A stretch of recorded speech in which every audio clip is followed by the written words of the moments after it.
根据卫福部的统计，胃食道逆流在我们台湾的盛行率大概26%，但不是每个人都会出现典型的火烧心的症状，所以造成很多人他其实已经胃食道逆流，他自己却不知道。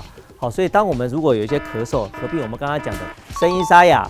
又是常常躺下来会比较不舒服，又常常会有一些胸闷，甚至常常嘴巴里面会有一些口臭，然后会有一些臭酸味的话，你就要小心，你是不是得到胃食道逆流咯？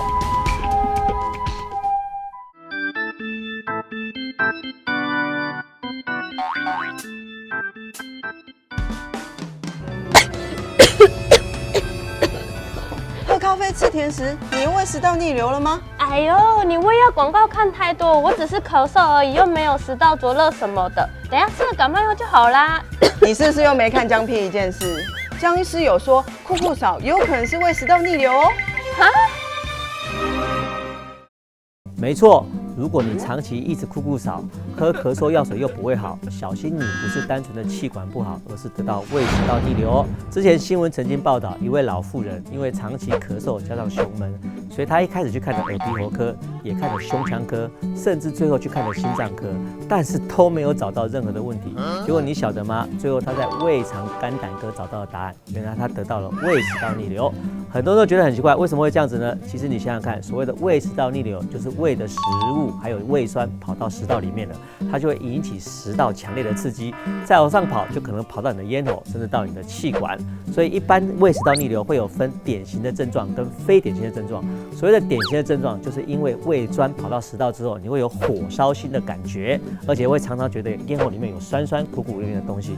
但是你晓得吗？有2成的人得到胃食道逆流，它不会产生典型的症状哦，它会产生所谓的非典型症状。有哪些非典型的症状呢？当胃的食物只是跑到食道的时候，你可能只是单纯的胸闷、恶心、呕吐而已。那如果再往上跑到咽喉的时候，你可能只是单纯的想咳嗽，然后有时候因为声带受到一些刺激，就会造成声音沙哑的问题。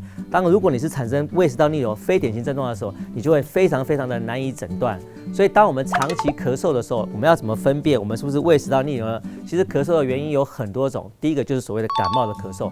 可是通常感冒的咳嗽的时候，你除了咳嗽之外，你还会合并很多其他症状，比如说喉咙痛、流鼻水，或者是全身酸痛这些症状。如果你只是单纯的咳嗽的话，一般来讲就比较不是感冒了哈。